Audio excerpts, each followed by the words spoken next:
Assalamualaikum warahmatullahi wabarakatuh. Apa kabar anak-anak ibu semuanya? Alhamdulillah, semoga anak-anak ibu yang berada di rumah semuanya dalam keadaan sehat walafiat. Di masa pandemi seperti ini, jangan lupa patuhi protokol kesehatan dengan rajin mencuci tangan, gunakan masker, dan jauhkan tangan dari area mata, hidung, dan mulut. Di masa pandemi seperti ini mengakibatkan keadaan ekonomi Indonesia semakin berat. Namun dengan kreativitas dan ketekunan yang dimiliki banyak warga Indonesia mengakibatkan Indonesia mampu bertahan. Nah, dengan kreativitas dan ketekunan pula menjadi modal utama dalam wirausaha. Dengan ketekunan dan kreativitas, kita mampu menghasilkan suatu kreativitas yang memiliki daya jual. Nah, hari ini mari kita pelajari bersama bagaimana pengaruh kreativitas dan ketekunan dalam wirausaha sehingga kita bisa memasarkannya sampai mancanegara. Tema 5, wirausaha, subtema 3, ayo belajar berwirausaha, pembelajaran 1. Mari sama-sama kita simak video pembelajaran hari ini. Selamat menyaksikan. Belajar apa kita hari ini? Ada yang tahu? Ya, hari ini kita akan mempelajari tentang posisi dan peranan Indonesia di bidang ekonomi dalam lingkup ASEAN.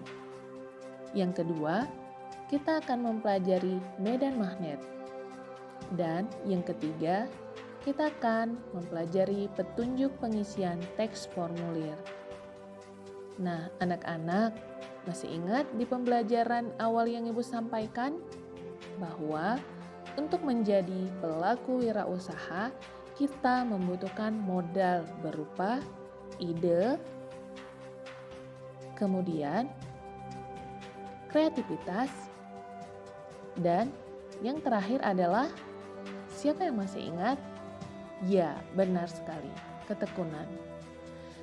Dengan kreativitas dan ketekunan, kita akan menjadi seorang wirausaha. Masih ingat dengan foto ini? Ya, di pembelajaran sebelumnya kita sudah mempelajari bahwa Ibu Made Yuliani adalah seorang pelaku wirausaha. Dengan kreativitas dan ketekunan yang dimiliki oleh Ibu Made mampu menciptakan sebuah produk seperti sabun, pewangi ruangan, dan masih ingat anak-anak? Ya, benar sekali, pelembab. Ibu Made Yuliani mengemas produk-produknya dalam sebuah embalase yang unik dan menarik, sehingga hasil kreativitasnya mencapai penjualan ke mancanegara dan sangat diminati oleh wisatawan asing maupun lokal. Nah, anak-anak pernah melihat kemasan produk seperti ini? Seperti ini? Seperti ini? Dan unik dan cantik seperti ini. Kira-kira kita tertarik tidak untuk membelinya? Pasti tertarik bukan? Nah, lalu bagaimana kita memasarkannya? Mari kita lanjutkan materinya. MEA adalah Masyarakat Ekonomi ASEAN. Dalam bahasa Inggris, ASEAN Economic Community adalah bentuk kerjasama untuk memperdalam dan memperluas integrasi ekonomi di kawasan ASEAN dan dengan kawasan di luar ASEAN. 4 pilar ASEAN Economic Community adalah 1. Pasar tunggal dan basis produksi regional. Yang kedua, kawasan berdaya saing tinggi. Yang ketiga, kawasan dengan pembangunan ekonomi yang merata. Dan yang keempat, integrasi dengan perekonomian dunia. Keempat pilar ini termuat dalam dokumen Blueprint yang disepakati dalam pertemuan ke-38 ASEAN Economic Community Minister Meeting di Kuala Lumpur pada Agustus 2006.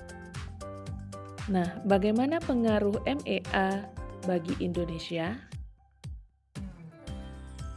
Ya, benar sekali. Dengan adanya MEA, membuka arus perdagangan barang dan jasa, kemudian membuka pasar tenaga kerja profesional seperti dokter, akuntan, pengacara, dan lain-lain. Kualitas produk dan sumber daya manusia Indonesia harus terus ditingkatkan agar mampu ikut berpartisipasi bersama tenaga kerja asing. Nah, anak-anak, ayo tetap semangat belajar dan persiapkan diri kita untuk menghadapi pasar tunggal di kawasan MEA agar kita mampu bersaing dengan tenaga kerja asing. Nah, anak-anak ibu, pernah melihat benda seperti ini? Ya, benda seperti ini dinamakan dengan cenderamata.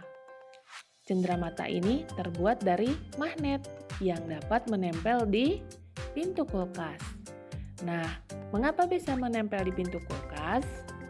Kira-kira kenapa ya? Ya, karena kulkas termasuk benda magnetis. Nah, kira-kira mengapa ya cenderamata ini dapat menempel di pintu kulkas? Ternyata, cenderamata tersebut memiliki medan magnet. Medan magnet adalah daerah atau wilayah yang dipengaruhi oleh gaya magnet. Besar medan magnet tergantung pada kekuatan magnet. Medan magnet tidak dapat dilihat, tapi dapat digambarkan. Penasaran bukan? Bagaimana ya cara mendiagnosis adanya medan magnet? Mari sama-sama kita lihat video pembelajaran berikut. Kita akan membutuhkan serbuk besi, medan magnet, dan kertas HPS.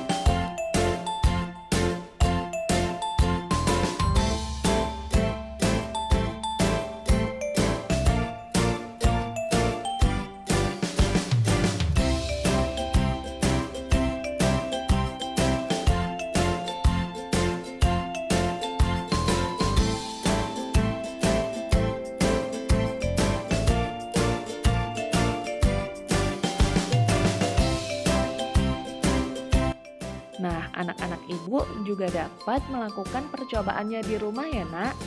Dan siapkan sebuah laporan percobaannya. Selanjutnya, kita akan mempelajari bagaimana petunjuk pengiriman formulir barang. Ini adalah contoh formulir pengiriman barang dalam negeri. Jangan lupa selalu baca petunjuk pengisian formulir ya, Nak. Baik itu data penerima, data pengirim, dan data lainnya. Formulir ini hanya merupakan salah satu contoh formulir. Berikut ini adalah contoh formulir pengiriman barang melalui kantor pos, kemudian formulir daftar riwayat hidup, dan formulir lembar jawaban komputer. Itu tadi pemaparan materi di pembelajaran 1. Dengan kreativitas dan ketekunan, kita akan mampu menghasilkan suatu karya yang memiliki nilai jual. Dengan kreativitas dan ketekunan, kita mampu bertahan. Untuk itu, tetap semangat untuk belajar dan terus tingkatkan kreativitas kita masing-masing. Sampai bertemu di pembelajaran berikutnya. Wassalamualaikum warahmatullahi wabarakatuh.